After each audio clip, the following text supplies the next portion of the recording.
मैं अखिलेश यादव, जो लोकसभा का सदस्य निर्वाचित हुआ हूँ, सत्यनिष्ठा से प्रतिज्ञा करता हूँ कि मैं विधि द्वारा स्थापित भारत के संविधान के प्रति सच्ची श्रद्धा और निष्ठा रखूंगा तथा जिस पद को मैं ग्रहण करने वाला हूँ उसके कर्तव्य का श्रद्धापूर्वक निर्वहन करूंगा।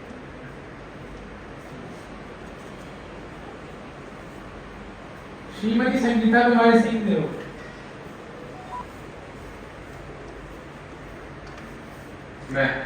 वो संगीता कुमारी सिंह देव लोकसभा सदस्य रूपे निर्वाचित हुई। ईश्वरन को नाम ले शपथ करो छिजी मैं विधि द्वारा स्थापित भारत रो संविधान प्रति श्रद्धा और निष्ठा रखी। मैं भारत रो सर्वभौमत्व और अखंडता अक्षुण्ण रखी एवं मैं जिन पर ग्रहण करेगी को जामशी ताहर कर्तव्य श्रद्धा पूर्वक निर्वाह करेगी। जय मां दसमती पाटनेश्वरी समलई, जय जगन्नाथ, जय पश्चिम उड़ीसा, जय भारत। श्रीमती इकरा Chaudhary.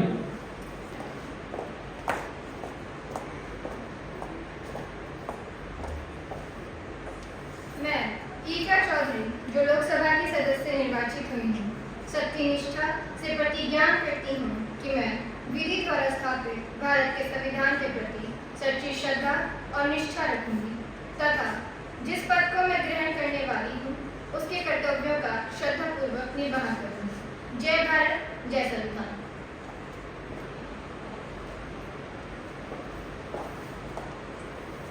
Shri Om Birla is declared elected as the Speaker of this House. First motion by Shri Narendra Modi has been adopted. The motion moved thereafter have become infructuous. So I invite Shri Om Birla to occupy the chair.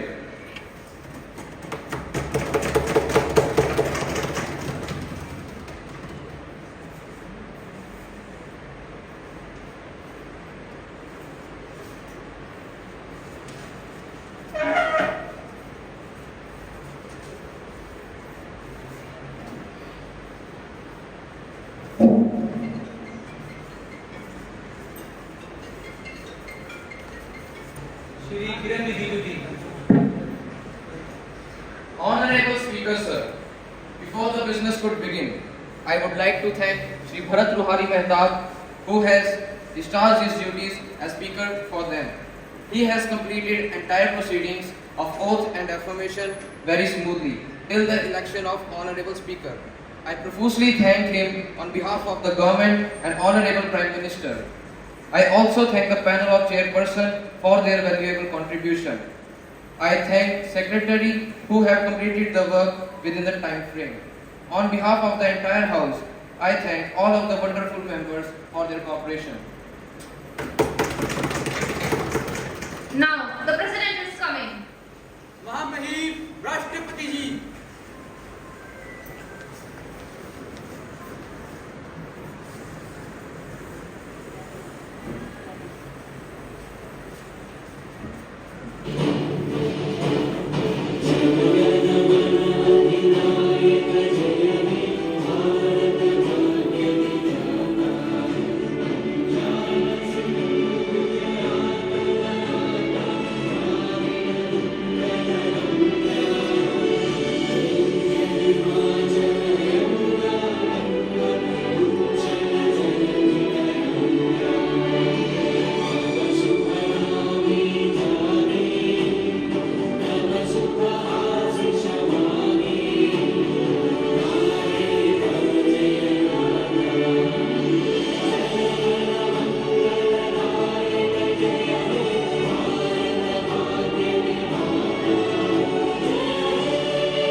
Now there will be presidential address of joint session of both Rajya Sabha and Lok Sabha.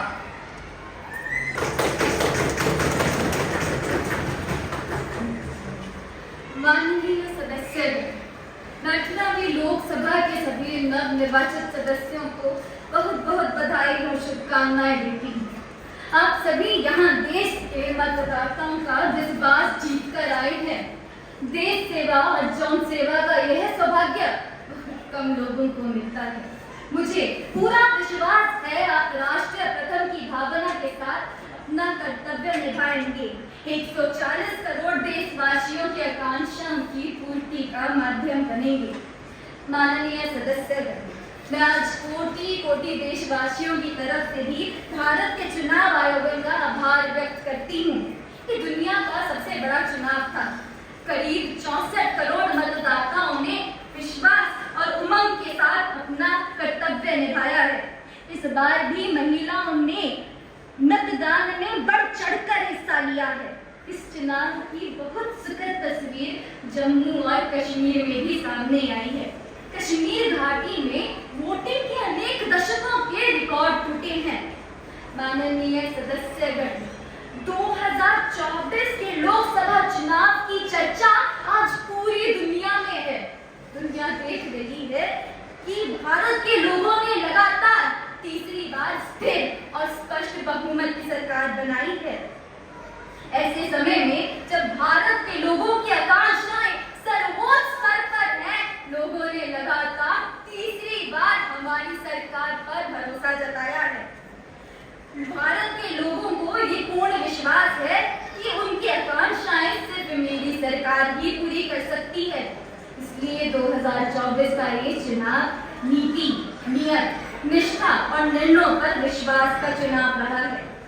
मेरी सरकार ने 10 वर्षों से सेवा और सुशासन का जो मिशन चलाया है, ये उस पर मुहर है। ये जनादेश है कि भारत को विकसित बनाने का काम बिना रुके चलता रहे और भारत अपने लक्ष्य की प्राप्ति करे। अच्छा, ये लोकसभा कई मायनों में एक ऐतिहासिक लोकसभा है। ये लोकसभा अमृतकाल के शुरुआती वर्षों में घटित हुई है। ये लोकसभा देश के संविधान को अपनाने के 75वें वर्ष की भी साक्षी बनेगी। मुझे विश्वास है कि इस लोकसभा में जन कल्याण के फैसलों का निर्विघ्न अध्याय लिखा जाएगा। माननीय सदस्यगण, रिफॉर्म, प्लेटफॉर्म और ट्रांसफॉर्म के संकल्प ने आज भारत को दुनिया की सबसे तेजी से बढ़ने वाली अर्थव्यवस्था बना दिया है।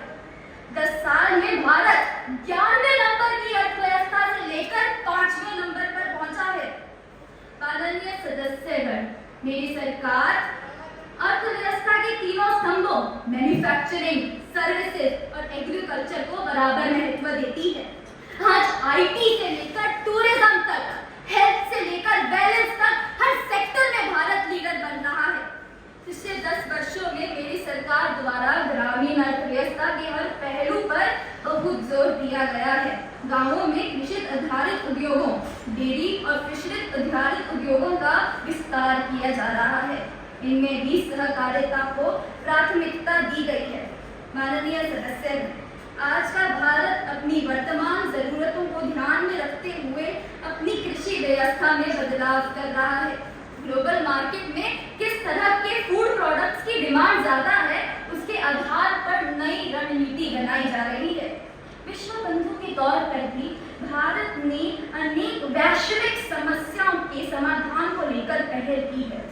जलवायु परिवर्तन से लेकर खाद्य सुरक्षा तक, पोषण से लेकर सस्टेनेबल एग्रीकल्चर तक हम अनेक समाधान दे रहे हैं। भारत की पहल पर पूरी दुनिया ने वर्ष 2023 में इंटरनेशनल मिलिटस ईयर मनाया है। आज भारत में नेशनल हाईवेज और एक्सप्रेसवेज का जाल बिछ रहा है।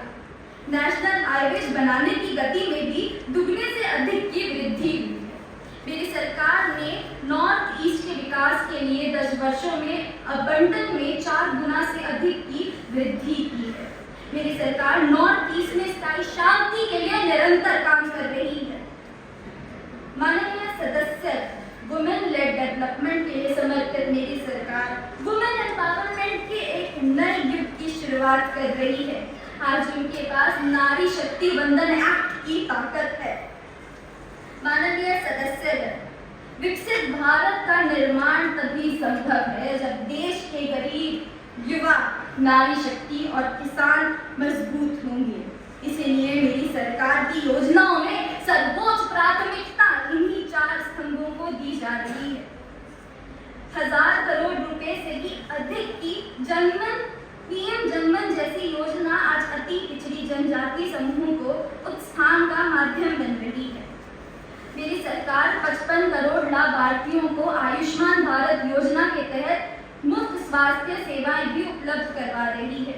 बीते 10 वर्षों में ऐसे अनेक रिफॉर्म्स हुए हैं जिनका बहुत लाभ आज देश को मिल रहा है।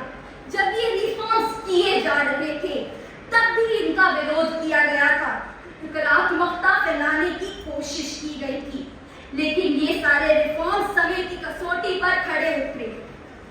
माननीय सदस्यगण, एक सशक्त भारत बनाने के लिए हमारे सेना बलों में आधुनिकता जरूरी है। युद्ध की स्थिति में हम सर्वश्रेष्ठ रहें, इसके लिए सेनाओं में रिफॉर्म्स की प्रक्रिया निरंतर रहनी चाहिए। माननीय सदस्यगण, मेरी सरकार देश के हर युवा को बड़े सपने देखने और उन्हें साकार करने के लिए जरूरी माहौल बनाने में जुटी है। विगत 10 वर्षों में देश में 7 नए IIT, 16 IIIT, 7 IIM, 15 नए एम्स, 315 मेडिकल कॉलेज और 390 विश्वविद्यालय स्थापित किए गए हैं। जब भारत डिजिटल प्लेटफॉर्म के मामले में दुनिया में अच्छा प्रदर्शन करता है तो हमें गर्व होना चाहिए। आज पूरे विश्व में भारत हमें मदर ऑफ डेमोक्रेसी के रूप में सम्मान देते हैं। भारत के लोगों ने हमेशा लोकतंत्र के प्रति अपना पूर्ण विश्वास प्रकट किया है, चुनाव से जुड़ी संस्थाओं पर पूरा भरोसा जताया है। भारत ने अपनी G20 अध्यक्षता के दौरान भी विश्व को अनेक मुद्दों पर एकजुट किया है। माननीय सदस्यगण, हम एक समान विचार और लक्ष्य लेकर एक साथ काम करें, यही इस संसद की मूल भावना है। हम जब 2047 में आजादी की शताब्दी का उत्सव विकसित भारत के रूप में मनाएंगे तो इस पीढ़ी को भी श्रेय मिलेगा।